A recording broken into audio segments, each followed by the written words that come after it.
Come with me and you'll see how to draw from your imagination.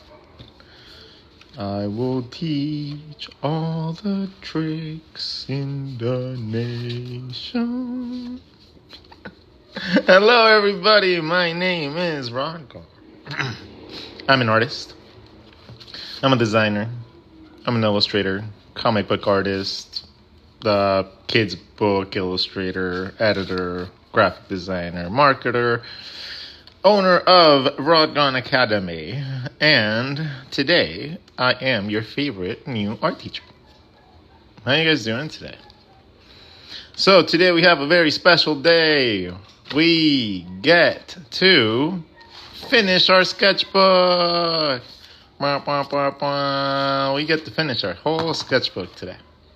Today we get to do the very last drawing. So, what do we normally do on the last page of our sketchbooks? Well, the way that I like to do it is I like to recap all the things that I have learned through the entirety of the book. So, what did we learn through the entirety of this sketchbook?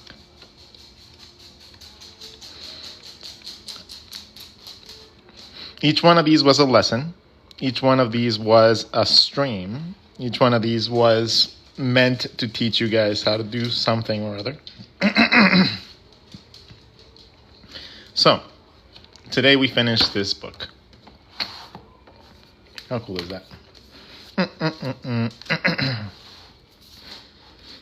So let's start drawing. Let's finish the pages over here first. So yesterday we were learning how to draw little chibi faces by drawing a circle, a little tiny nip, and then bringing it back into the bottom, drawing a happy face, and then slicing that into detail. We learned how to do that in several directions because it's not hard to draw a little circle inside and then just go out and back in. When you learn at a simple level, later on you're going to be able to draw more complicated things. Okay? Little by little you get used to that movement and you get used to those motions, and then eventually it turns into cool, awesome things that look like more people. So what did we learn throughout this whole stream? This whole book. Well, we learned one really cool thing. One really, really cool thing is that animals don't have chins. Why is that important? Because now we can make animals out of boxes.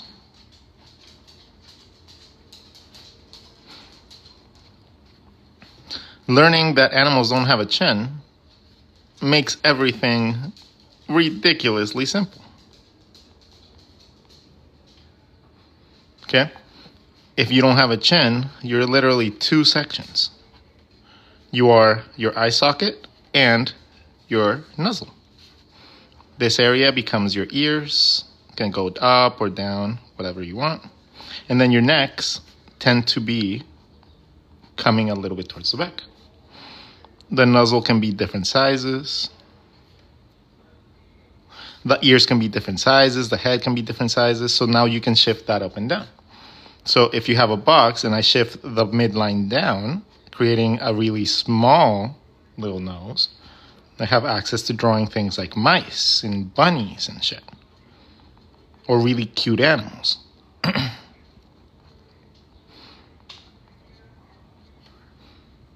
As opposed to if I do it the other way, if I move it down. If I move it up, I have access to things with bigger mouths, like dragons and T-Rexes and monsters and stuff.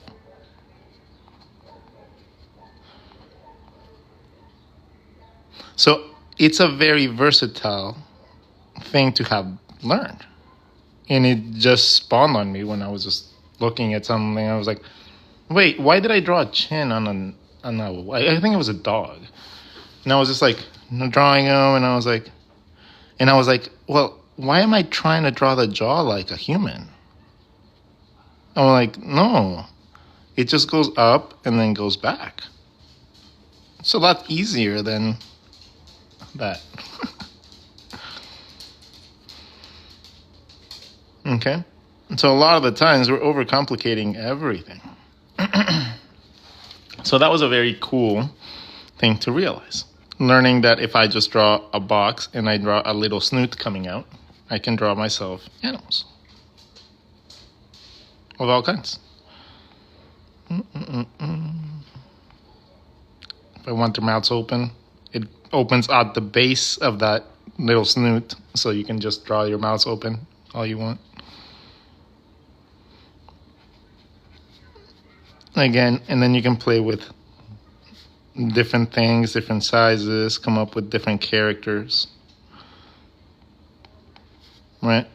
You don't have to now be stuck drawing the same things that you guys have been drawing. Now you have knowledge. And having knowledge allows you the freedom of doing creative things. How would you do a deer? A deer, a box. Let's make a nose about that big. Probably have a little bit wider nose in the top. They'd have a bigger muzzle. Bigger forehead, depending on what type of deer you want to do. Maybe like some really big eyes. The ears would be very significant. And then if they have like, is it like a doe or whatever, you'd have little antlers or whatever. And then their patterns, I don't know exactly their patterns, so I'm going to butcher this horribly.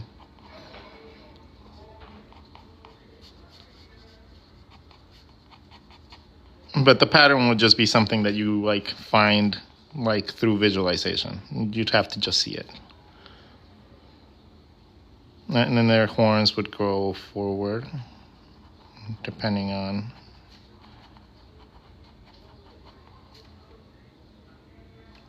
reindeer and stuff like that, have multiple. How's it going? What about hedgehogs? Hedgehogs are funny.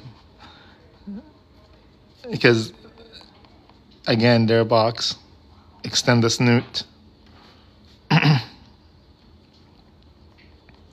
Their bodies are really small, so you can just draw them as little boxes. Little circles, whatever.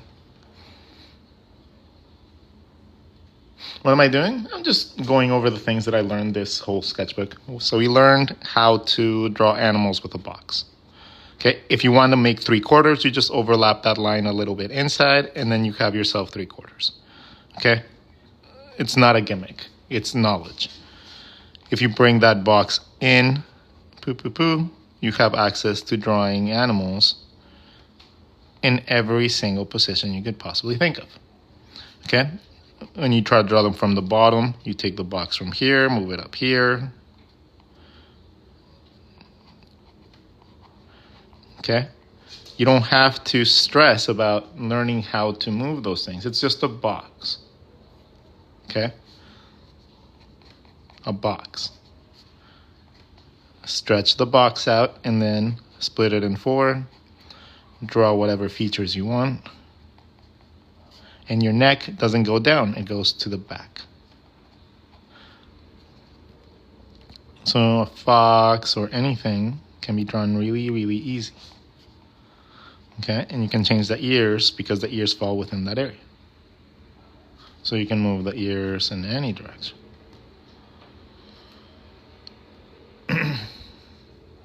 Well, a box will help you for animals. For circles, you can do it with circles too. You just have to take that bottom part and extend it. It's all about just visualization. Once you know how to do it with one shape, all the other shapes are going to be easier too. So eventually you're going to want to be able to do it with anything. Any shape that you draw, if you split it in 4, you're going to have access to drawing animals and stuff. Okay? Any shape. The front, or the side. You're like telling me, can you draw the left, right? Can you draw the left and right? Can you draw the left, right side of the bear, please? Can you draw the front, back side of the bear?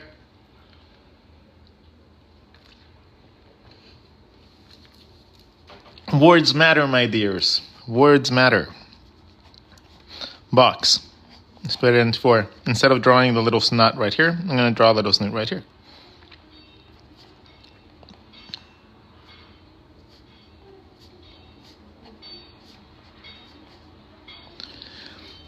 Most of the time, a lot of the things that we are afraid to draw easy is because we are afraid to see it as easy. Because we're afraid to just realize, hey, this is just covering most of the shit. It just goes in. Oh, from the side.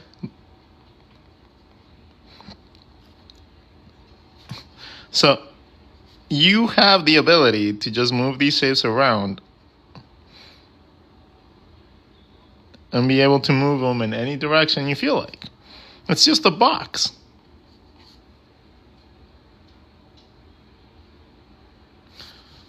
If it's hard to do this, just a box with a little box, and you can move that around anywhere. If you can do that, you can draw any animal you want. Except for octopuses. Octopuses are a little different. Octopuses are their own little nature's alien. And cephalopods require a whole lesson on themselves.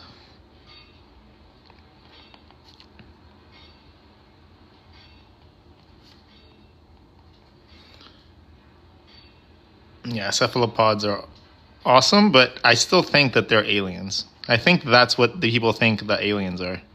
Squid and cephalopods. And whales are whales are probably really, really, really smart too, and then they're like battling them, and that's like the desperate war in the oceans. It's the squid versus the whales.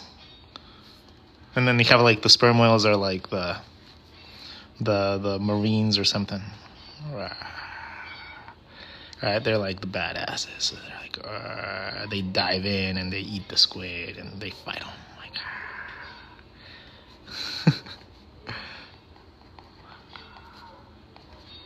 All battle scarred. And then you have the giant squid over here, like, rah.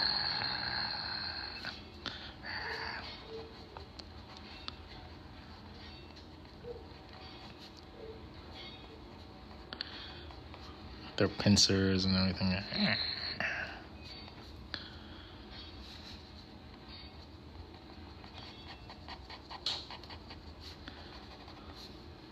The battle of the ages.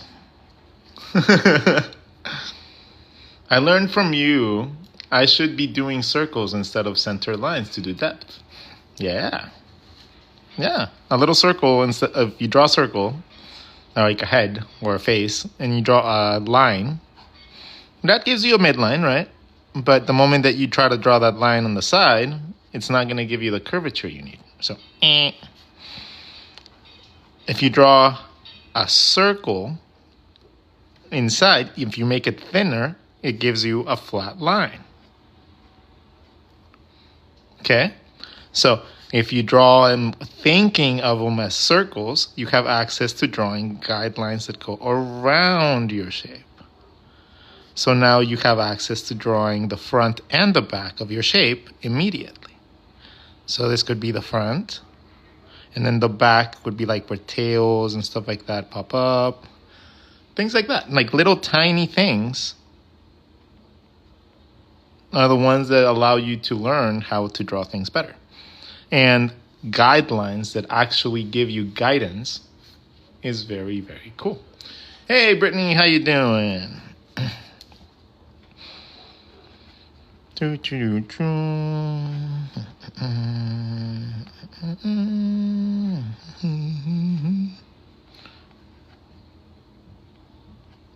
So old musky dogs and old grumpy little animals, easily done. I'm doing great. It's gonna be a good day today. We're gonna finish the sketchbook today. Oh, I got a rose. Aw. Aw. Someone sent me a rose. Aw. You guys are making me feel special and shit. Oh, stop it. Oh, you, stop. No, you stop. No, you stop.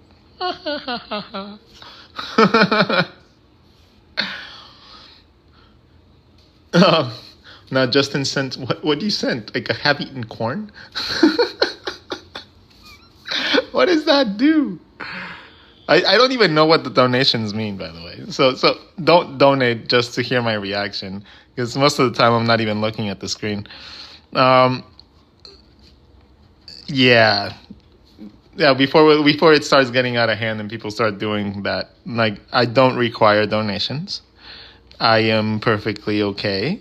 Keep it. Buy yourself a new pen, a new pencil, a new sketchbook, or something. Okay?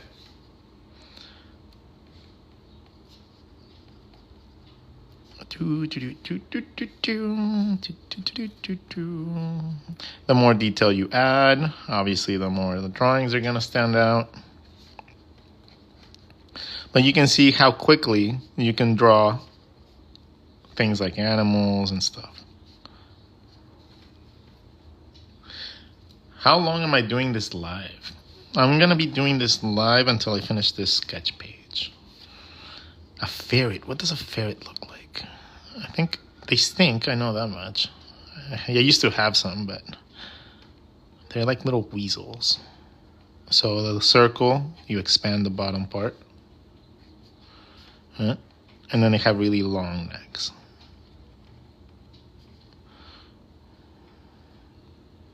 But I don't know how their ears are. Or their noses. So I'm going to give them like little like raccoonish features. And then their mouths open right here. Like sometimes they hinge back here depending on the animal. But most animals don't have that big of a mouth.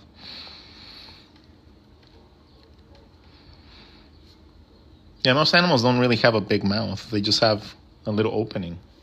It's like their mouth is mostly their upper part, and then they have a little bit of a flapper. Whoop. It's like that. Like I said, it's easy because they don't have chins. Right? So they have their mouth extends, and then you could just draw from the base. You can do that and give it a little bit of depth. Then you could draw any animal mouth that you want.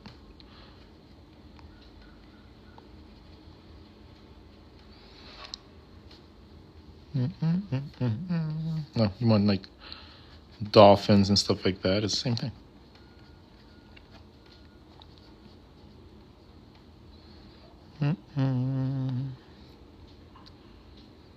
Like you're overcomplicating things. I promise that you're overcomplicating everything. That's all you really need to do. And then you connect that to the box. So you do that, and then all that stuff fits right here. And now you have access to drawing animals of all kinds. Yay! Bunnies, rabbits, bears, anything you want. No music today. No, the music only comes out at night. Because then I can't upload them to YouTube. If I put music on, I can't upload them to YouTube. But I like music, and I like singing, and I like just overall being an annoying human being while keeping you guys retained through knowledge. So that is something that I thoroughly enjoy at night, but I don't like doing that all the time. I would burn out if I just spent my time doing that. I don't know why. I just feel like I would.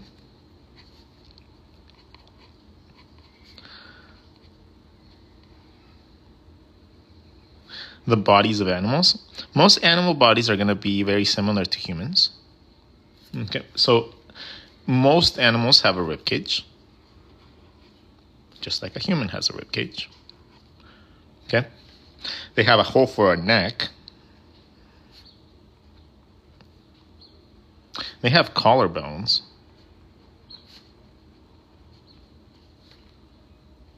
They have hip bones.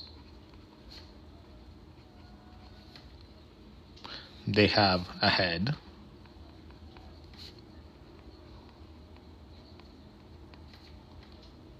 They have thighs.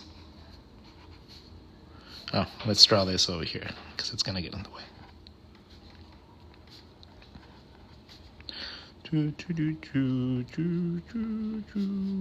Collarbone. Okay. Thigh, thigh, kneecap, kneecap, calf, calf, bottom of the foot, bottom of your foot, toes, toes.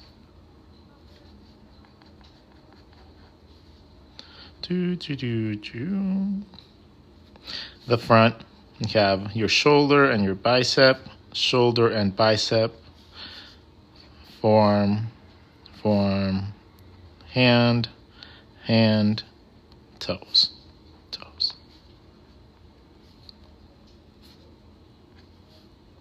Most animals have very similar parts, okay? Most animals, especially with the leg, is the most significant change, right?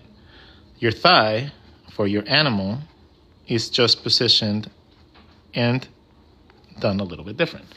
The thigh tends to be more conical than round. The calf tends to be thinner and it points up. The bottom of your foot is the longer part for animals. And then your toes, which are really short for us, are relatively longer for animals. So this is the equivalent of you being on your tippy toes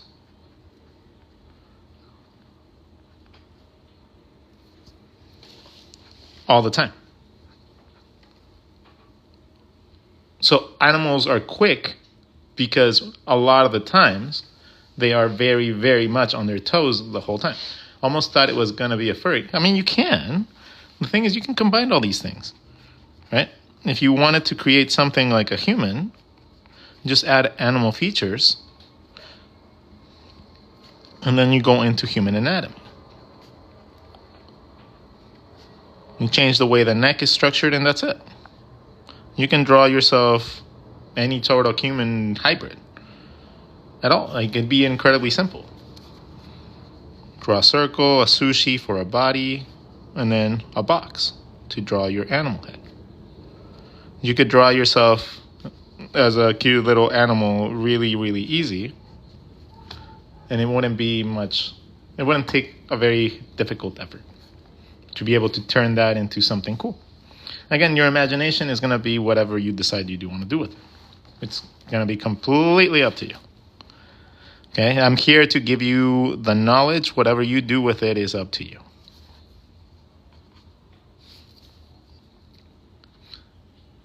So what's the next thing that we discovered this sketchbook besides animals? Well, now we have we discovered this. Even though we have been learning how to draw bodies and we are really good at bodies, but this little thing right here, that is going to change the way that I draw bodies in general because I see it all over the body. I see that even when you're drawing faces. So when you're drawing a face and you draw a little golden snitch, you think that that's the hip bones or something, but no, that could be the nose.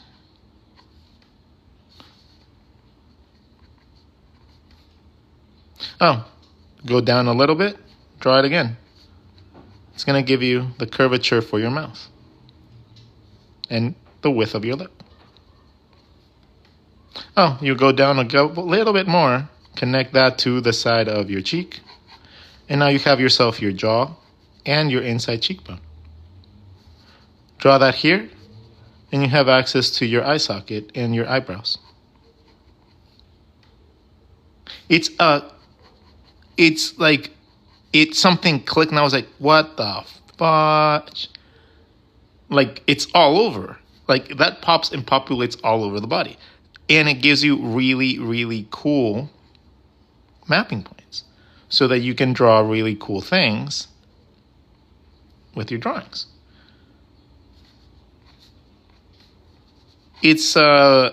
I'm still developing that, trying to figure out exactly how we can maximize that. But learning how a little fly from the bottom of your chin gives you access to all the depth that you need for your jaw and for your cheekbones is kind of awesome. So we draw a circle, we draw a little fly, we draw a little fly, and we draw a little fly. We have access to drawing an entire human system really, really quickly. It's a very interesting thing. And I'm still working on understanding it and figuring it out, but it's going to be the way that I draw a lot of body parts from now on, especially the eyes. The ball is the width of the nose. It's essentially that. That's the whole concept behind that, right? The circles that you draw from the bottom, following an upward curve, give you the eyebrows, the inside nose bridge, and the curvature for your cheekbones in the bottom. So when you change this upper line, it changes your eyebrow line, but it doesn't change where your eye goes. The bottom of the cheekbone very rarely moves unless you lift it for any sort of muscle. So it becomes a really nice guideline, and your eyebrows divide your nose shape in three. And you have yourself your nostrils, the side of your walls, and the bottom of your nose. How fucking cool is that? And then again, the nose can be another one to generate the bottom of it. The middle, the walls, and the nostril lines. If you do that wider,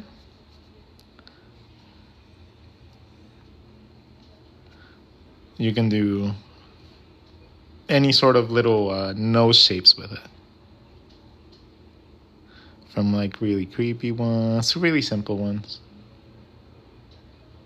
Okay, so that is something that I learned, and it's been incredibly fun to apply to my drawings.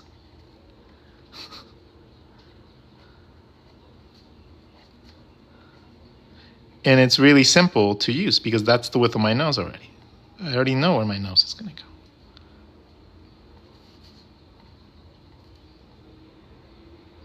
go. All right? I'm freaking the hell out right now. Yeah, that's what I want to hear. That's the feeling I want. The circle culminates roughly at the middle of the ear.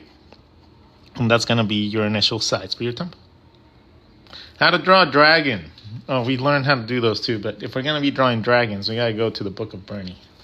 You can't be wasting dragons on a random sketchbook. The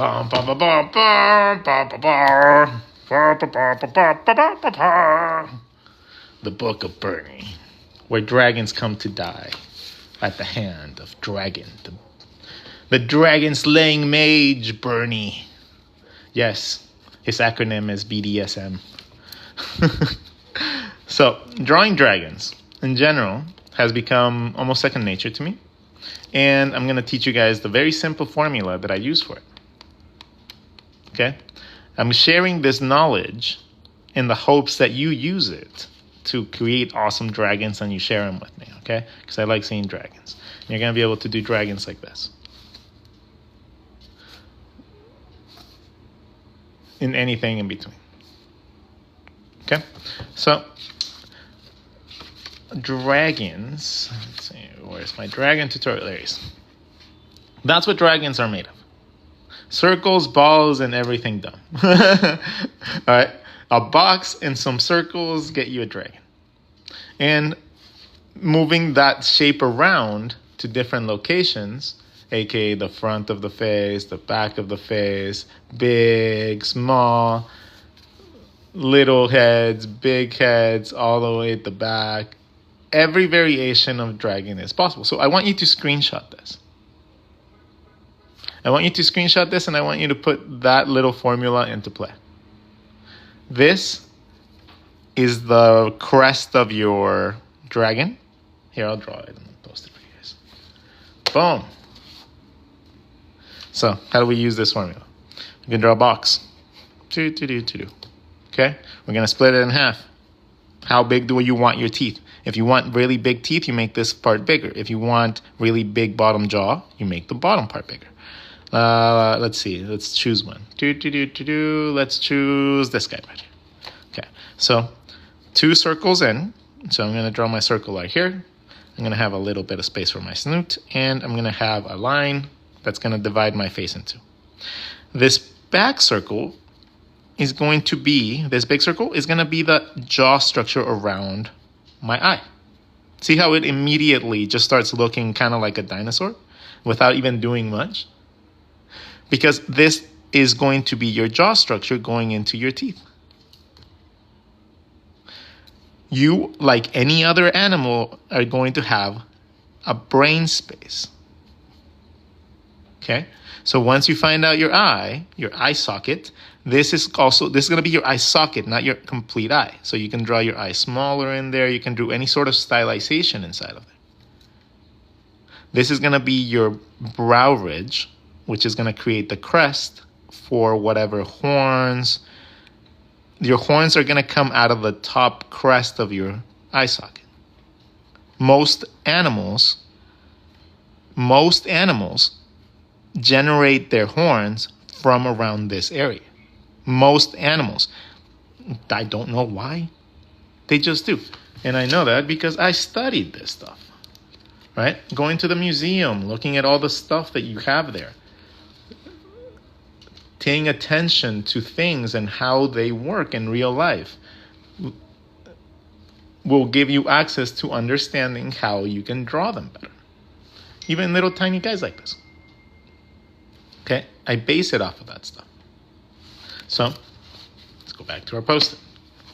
Okay? So, this little circle is going to be the crest of where my eyebrow ridge is going to be. Okay, that's going to be where my brow ridge is going to be. That's where you would extend the horn. Okay, this bottom ridge, now that has a width, right? If I draw little circles, I can generate these little guided lines. If I want anything to show me the front and the back, I can just draw a circle, touch both ends, gives me this side, and gives me the other side. If it's not completely circular, do half circles. The full circle would be with the bottom. Okay, you're going to know how this is really useful in a second. This circle goes around, and you have the ability to create a second crest on the bottom if you feel like creating another little horn, another little sticking out thing would be right there. Okay, now this is going to have your neck behind it. So your eye socket, all that would be sunken in a little bit. All this area would be sunken in a little bit, and that would be the beginnings of your neck.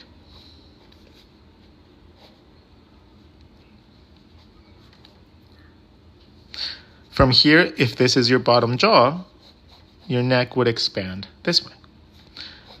Your neck is going to be wider than your head. Okay? You're going to have a wider head,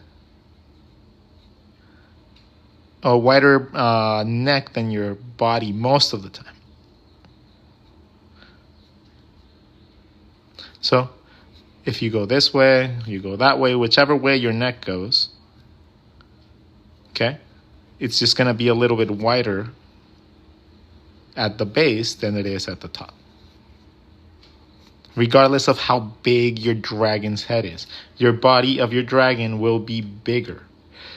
Your dragon might have a really massive head when you're drawing it because you're going to be like drawing it eating people and stuff, right? You're like, ah!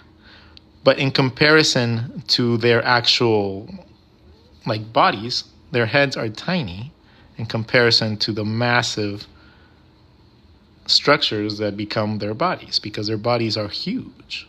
They're gigantic lizards.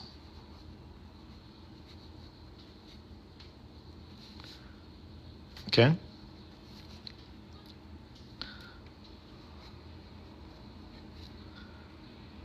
So even though their heads are really big compared to us, to them, their heads are really small compared to them.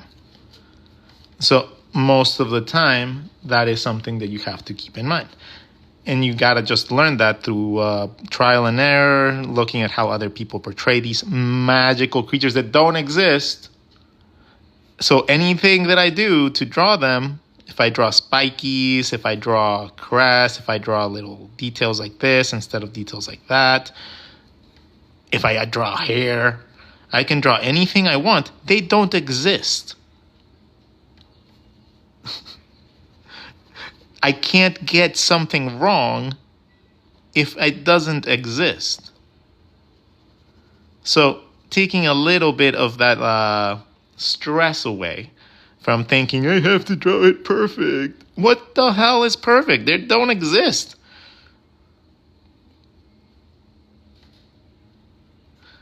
So just have fun drawing anything that comes up, learning from the experience, and then you move on to the next drawing.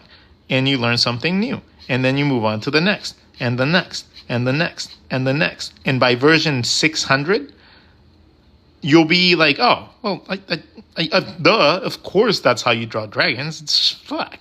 Like, I can teach Rod a thing or two.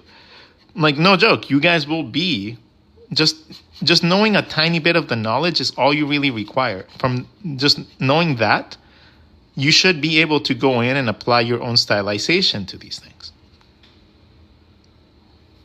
Make the eye smaller, bigger, sunken in more, give them effects, like there's to have magical powers or something. Whatever it is that you feel like doing. You can't go wrong. There's nothing, you can't draw something imaginary wrong unless you deem it wrong. What up, booty? New techniques. No, that's not a new technique. I've been drawing dragons like this forever. That's just how I draw dragons. I have, however, been narrowing down a style for my pinups. And I'm narrowing down on this stylization, and I really love it. Plus, we've been working a little bit more on the villains for Bernie. So, we came up with a name. We have a name. We have a name for this guy. And it came to me from the same source that normally brings most of my inspiration in the form of my Scottish friends. And this one, they called them, one of them called them Boingo, right? Which I really like it. I like the name Boingo. But then the other person called him Mr. Grumples. So I really like the idea of calling him Boingo Grumbles or Mr. Grumples, Mr. B Grumples. So he's Mr. B Grumples. It just sounds like a grumple.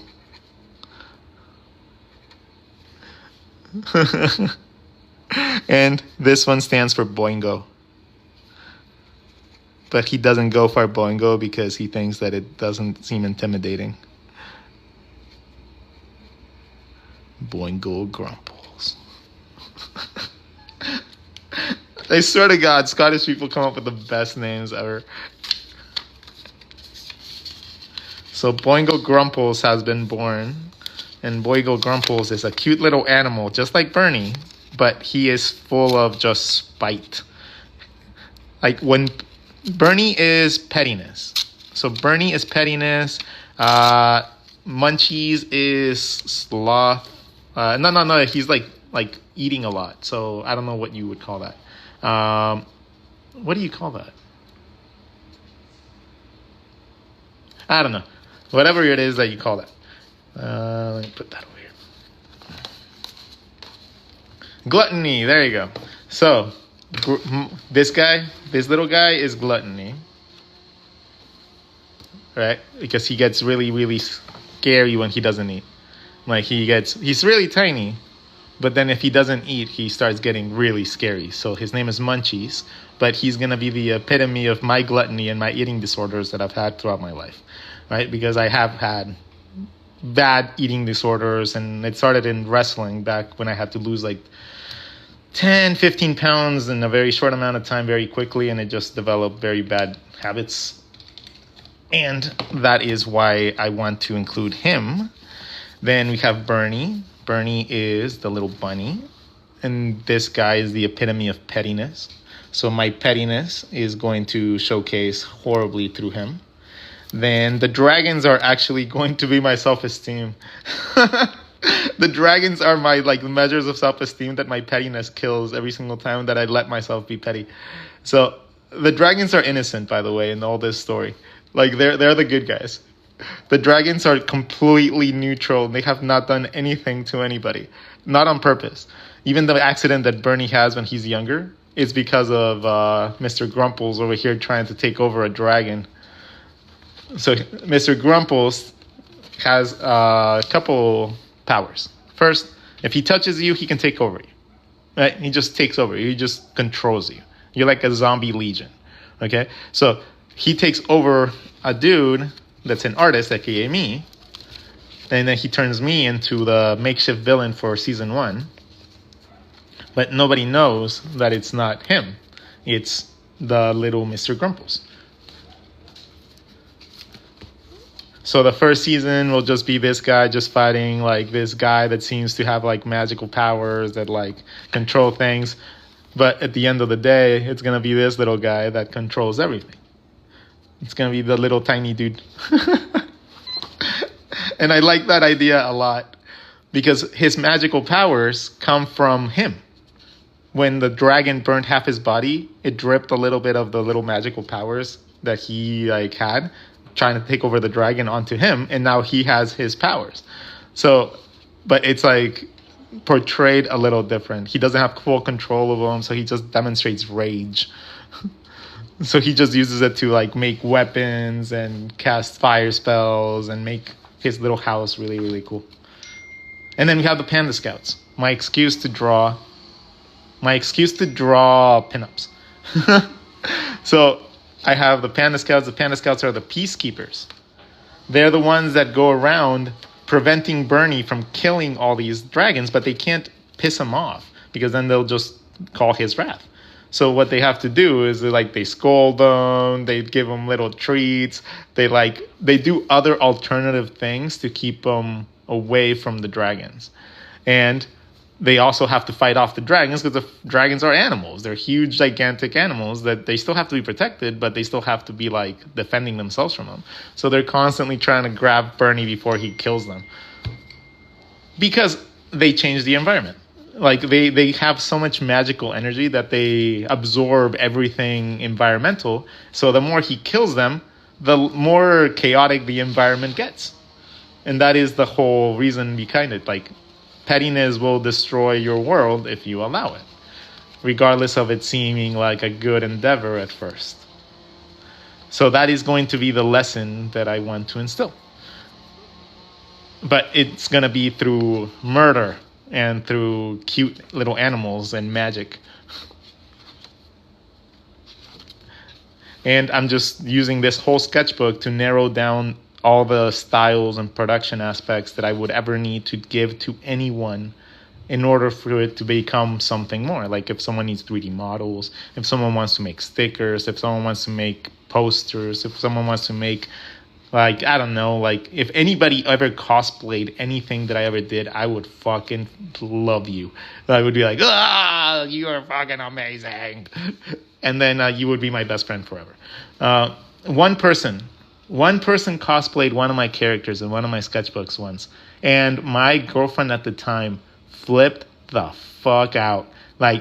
She was just innocently just dressing like a character that I did. And she went on a fucking tirade. She deleted every woman in my Facebook, Instagram. Like, it was a fucking disaster. And I was so happy because I was like, oh, someone actually did something cool for me. And then, what? Oh, man, that was terrible. That was just, bad times. Bad times. Be with someone that's supportive, not someone that's going to try to tear you down and try to control you. Just saying. Yeah, he's a wanted criminal. All right? He might look cute. The little bastard will cut you in half in like a second. Yeah, so the Panda Scouts, and then just the general breakdown of what humans will be like in the whole structure. This is going to be our main Panda Scout, Vicky. And again, this is where I started like discovering this whole concept, and it was a lot easier.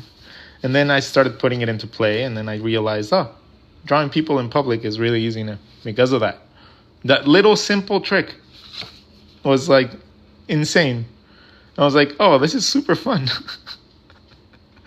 Those were like 10-second drawings. And then I have this one thing, and I still have this to this day. Whenever I see a girl that I think is really fucking cute, I can't draw them. Like, the first time I see them, I can't draw them. Like, my brain short circuits, and then I just draw very generic. And it's like, in my brain, I hate that. I can draw anyone else. Anyone that's how you know I'm attracted to you. If I can't draw you, I am attracted to you. That's just stupid. And it takes a while. I still end up drawing the person. But normally it takes a little while for my brain to recalibrate. It goes, oh, they're normal humans too. Oh, okay. Yeah, we can draw them. All right, so we go back to the dragons, Munchies, again, dissecting his powers and everything. He has Care Bear powers. Then playing around a little bit more with the Panda Scout design.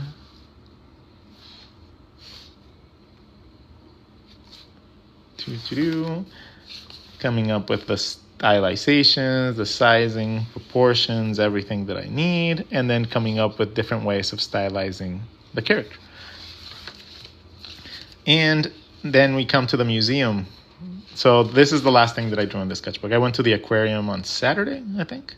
On Friday. And I got to draw some stuff that I'm going to be using for reference for the book. So little seahorses look like dragons in the water. So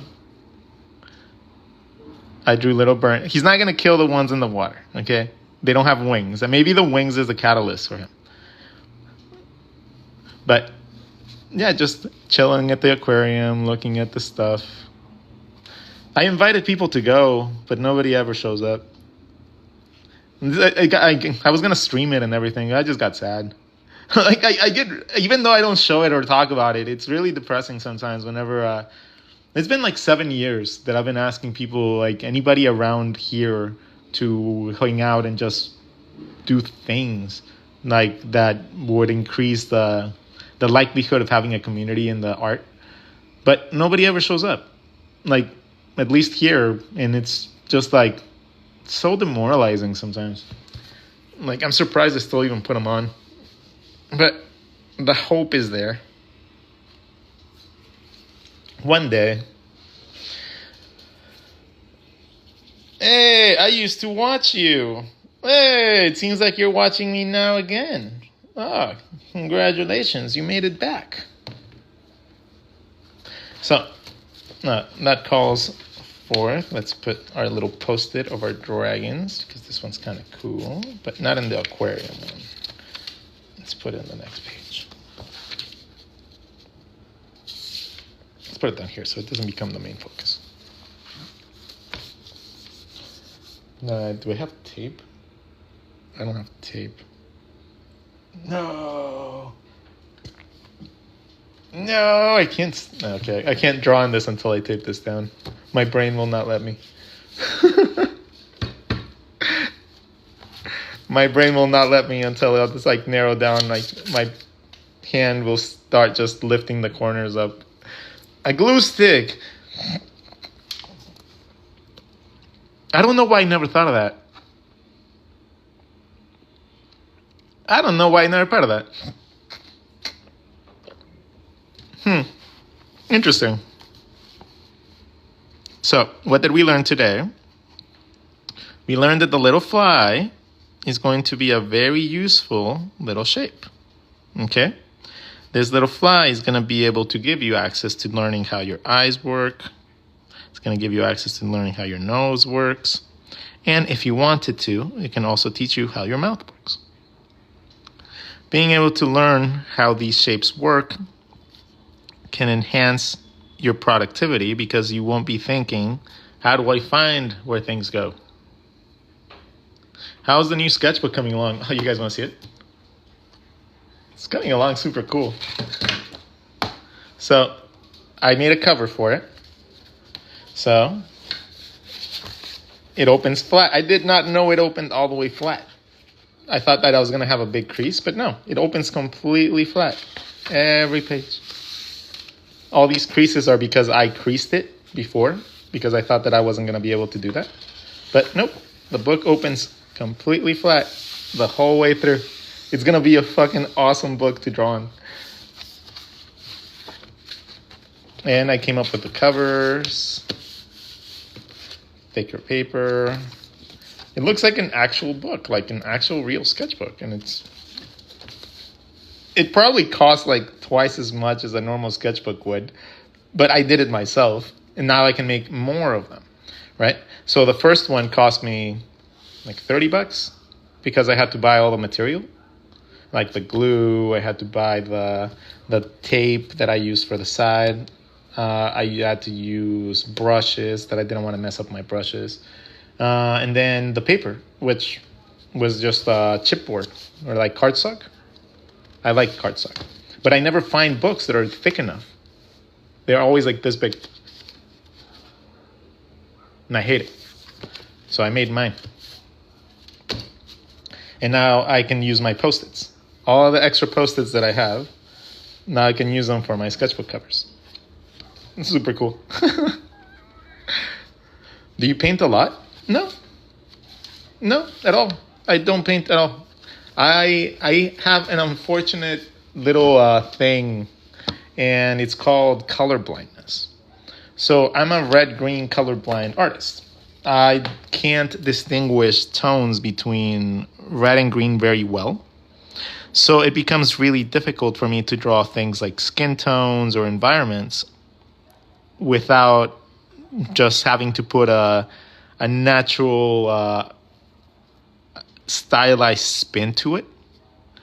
And I don't necessarily like having to do that. So it's something that I tend to shy away from. Not because I don't want to, I still do it for myself. I just don't do it for teaching purposes because I don't know if I can teach to the capacity that I think that would be necessary to be able to learn that. Not for me, at least. I think a person like Loish would be a fantastic teacher for color theory. Right? Like I am a very big proponent that if you're not going to be good at teaching it, you shouldn't be teaching it because you might hurt.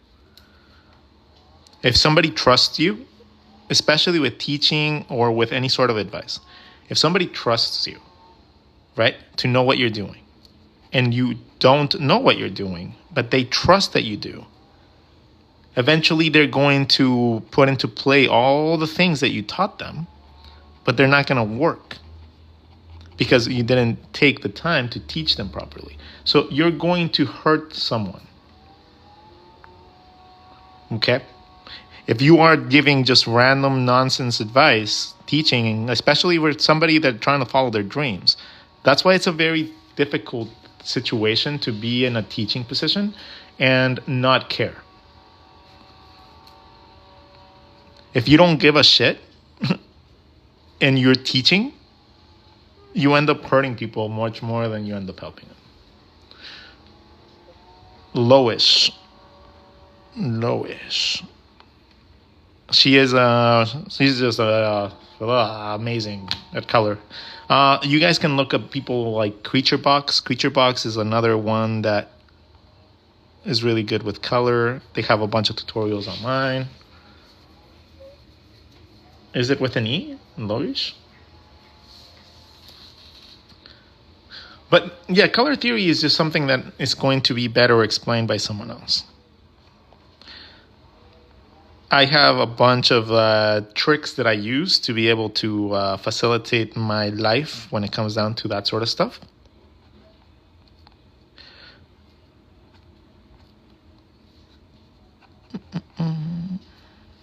Like Pantone books and all that stuff. I have all that stuff at my disposal because I need it.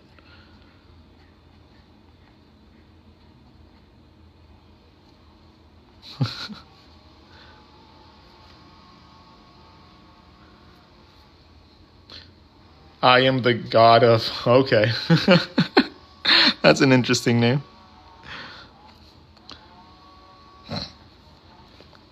So if you ever have issues with your faces, right? And you have issues with your spacing for your eyes, all you got to do is draw this.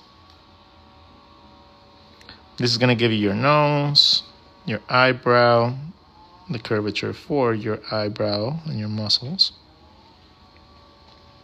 And it's going to give you the spacing for your nose,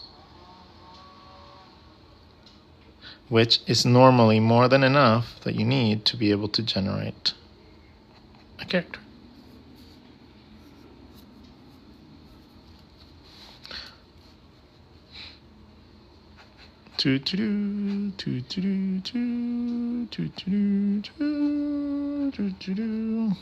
It's like a little radioactive sign. Okay, then the only thing you need to know from there is that little indent that happens right here is right in front of your eyes.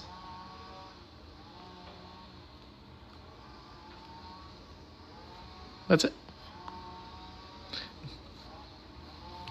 So, circle, circle, circle, indent gives you 3/4 views.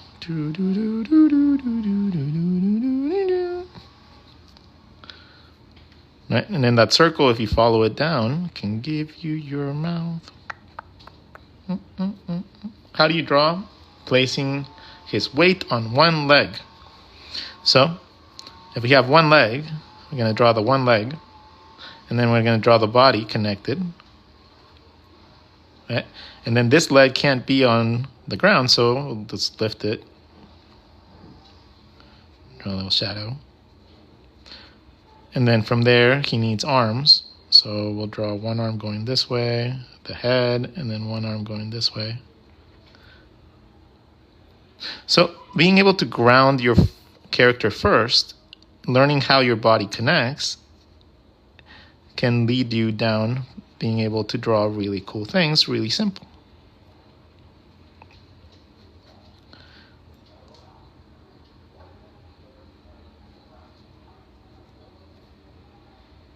You can put all the weight on one leg and shift the character around in various positions to be able to generate really cool structures.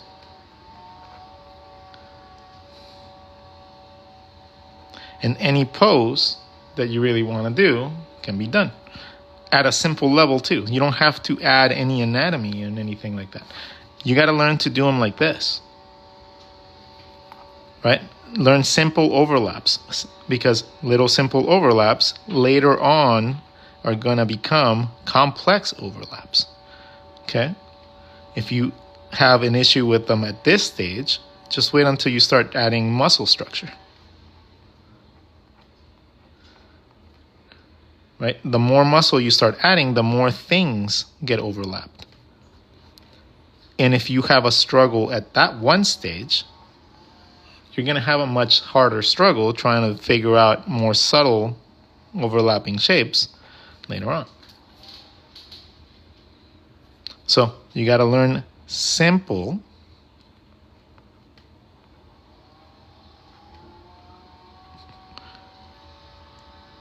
so that you can get complexer and then more complex, and eventually you'll be able to do it like with all the anatomy in the world with a lot more simplicity.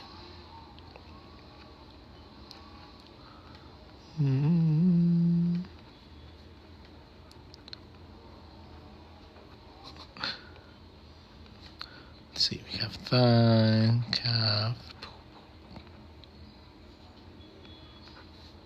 Gotta lean this guy a little bit more forward now.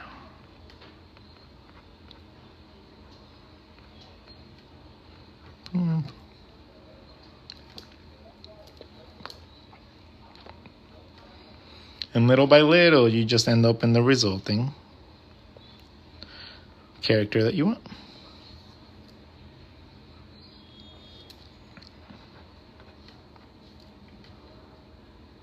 Where's the other foot? The other foot's in this guy's butt, apparently. Very painful.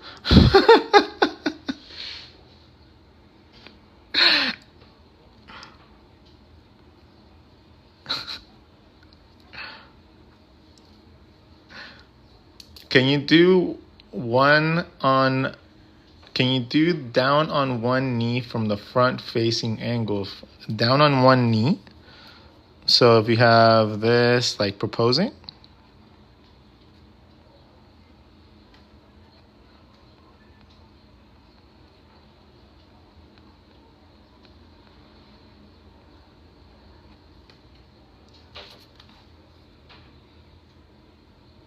Like that.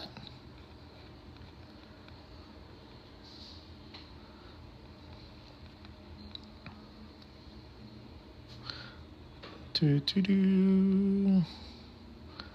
Do do do.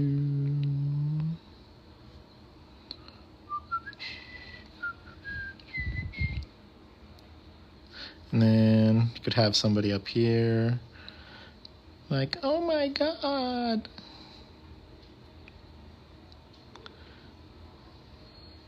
Draw her legs open.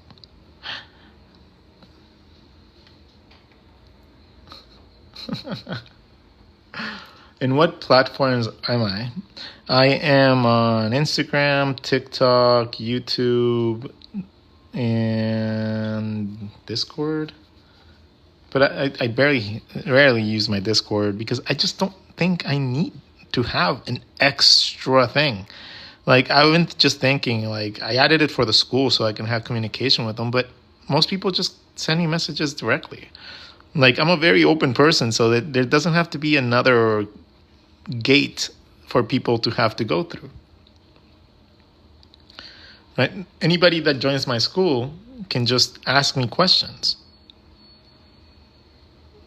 Like, to my personal accounts. It's perfectly fine. I have yet to find somebody so overwhelming that I have to stop doing that. Will you be posting this video? Yeah, this one will be there. It's the final page of a sketchbook. It requires a little bit more love than other videos. Raiders. Like a tungsten raider. I'm not going to draw the football team.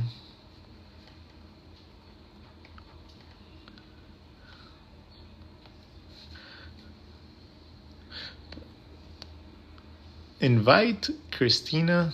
Why is it asking me to invite you to my live, Christina? You have a crush on me. Oh my God. Oh my God. Stop. Thank you. I see a thing in this video that I needed to reply to understand. Okay.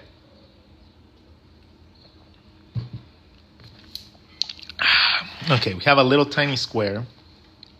We tend to always save this little tiny space in our sketchbooks for a complicated pose, just so that we have a better understanding of how the human works. So I normally draw the little floating like sitting position, but I have become too accustomed to that. So we got to change this little pose for something a little bit more complicated. Okay, so we have to do some, let's see, we're going to start with the rib cage anyways. Then we're gonna have, let's see, let's hit our hips this way. We'll have one leg going down and be grounded. Then we will have one leg up and then down. Just playing around with posing. Then, if this is gonna be the middle of my rib cage, I have my collarbone in the front. Connect the edges. This is gonna be an overlapping shape. It's gonna be a little overlapping shape right here. My crotch, my hip bones probably wouldn't be so extended out. It'd be like right there. Let's move this back a little bit so it looks a little bit more balanced and go onto my tippy toes. Then my head would be right here. We learn our fly method to generate our faces.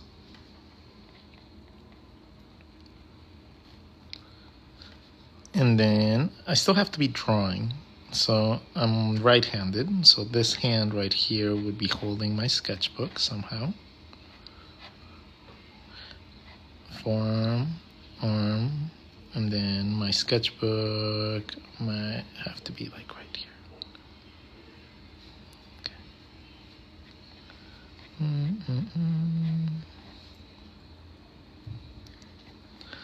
Let's open it up a little bit and then put a pen.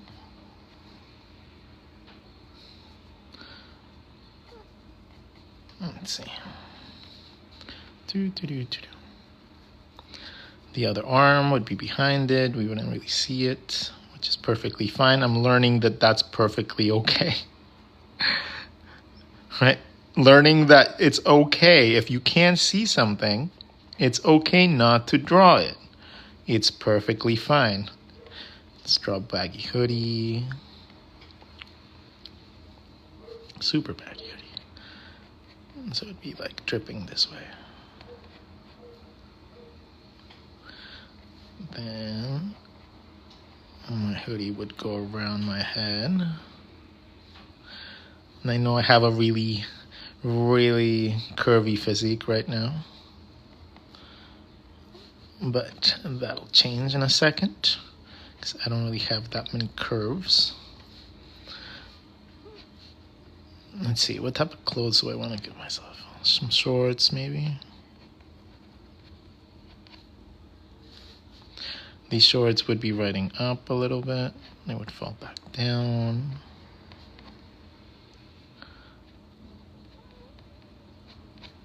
Then we have my kneecap. My kneecap would be over here. Then we have my bone for my shin. My bone for my shin. And then I want to give myself socks. So I'm going to draw myself some socks.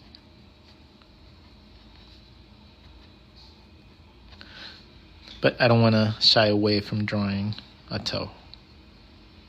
So let's make a hole in my sock.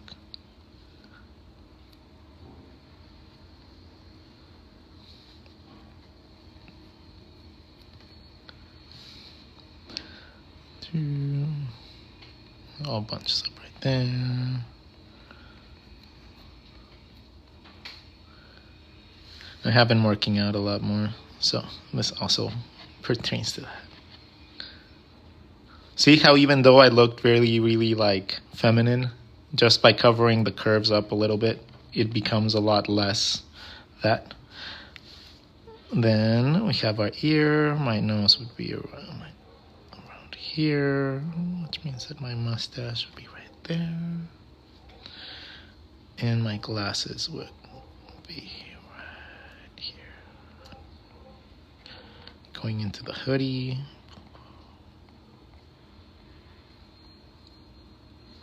And drawing up a storm. Yeah, that actually came out pretty cool.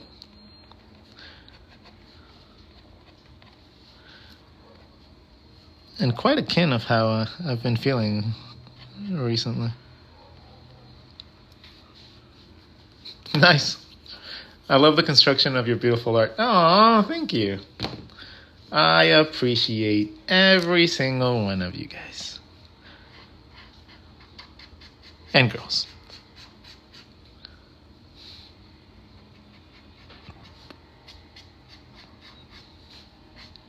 Tiny bit of contrast, not too much, just enough to make everything stand out. Add a little bit darker tone right here so the arm pops out and the hoodie and the short separation stand out more. Draw a little bit of tone underneath just to not make it even, just to unbreak the evenness. There's no point in it. This is not a shadow. This is not anything. I'm just adding texture to my drawing. Okay? Sometimes you just want something to look cool. It doesn't mean that it has to be always detailed.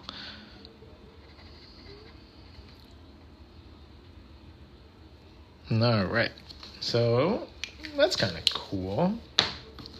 And then we learned how to draw animals, so we got to draw Moosey over here. Just staring at me.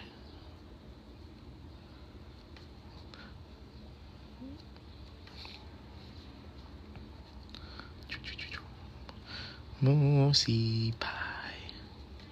He's a little furry guy. All he likes to do is eat. And he likes to go and pee. It's the Moosey. Has his jingles and everything. Has his big furry bed.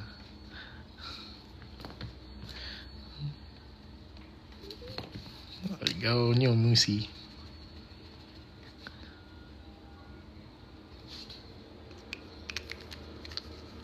And since we already drew this line right here, might as well make it to my couch.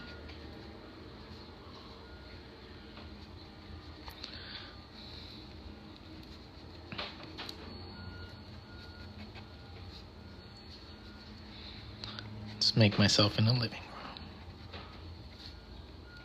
room. An outlet.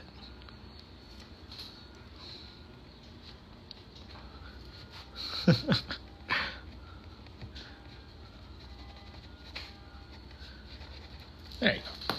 So, with that being said, I believe that we have officially finished this sketchbook. So, we filled it. We have to go back in one more time later, maybe tonight or something, or tomorrow. And we got to fill in the gaps. So, we got to fill in, we got to go in and we got to find any small gaps that we find. We're going to find, for example, a little gap right there. Find whatever is being drawn. And then we draw something akin of that in there. Somebody looking at their phone or something walking. Sounds like appropriate thing. Little tiny things like that. We're going to go through the whole sketchbook and make every little inch of it full. Like if the space is bigger than a thumb, we're going to fill it. Oh, we have a finger space. So X marks the spot, nose, mouth, eyes on the X, separation of eyebrows. Cool. So X marks the spot. Triangle for the nose, space for the mouth, space for the eyebrows, X marks the eyes. So if you ever want to draw a face, draw an X, and you have all your mapping points. Okay? I teach this when I draw caricatures for people. Whenever I have to teach people how to draw caricatures better. And more precise, more accurately, more cool. Let's see. Let's do one. There's one more. Uneven pizza slice.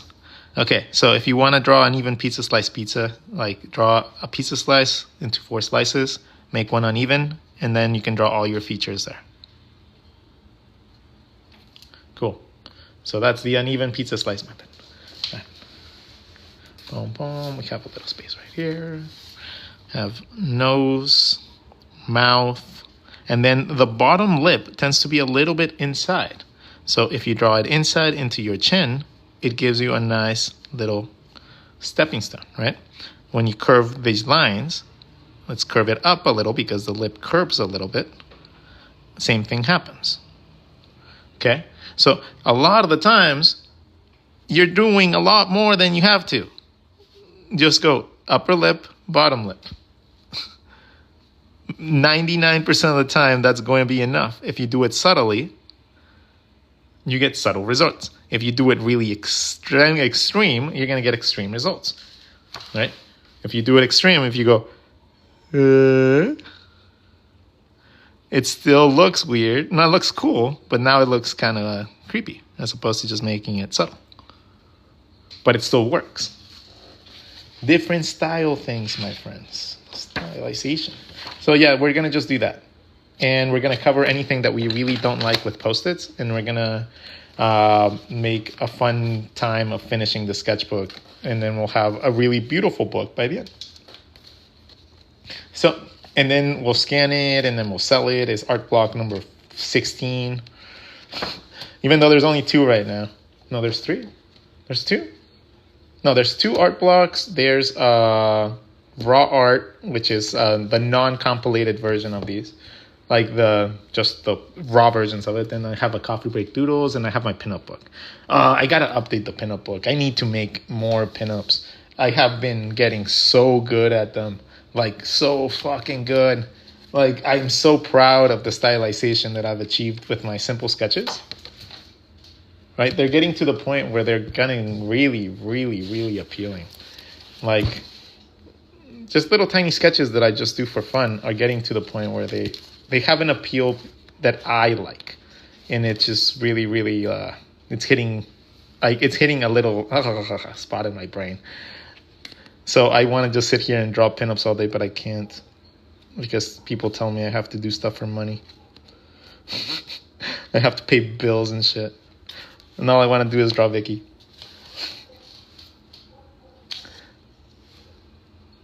But anyways, my friends, you guys have a lovely day. You have kept you for way too long. I love you all. Have a wonderful time. And I'll see you guys maybe tomorrow or to either today to finish up our sketchbook. And we can call it a day.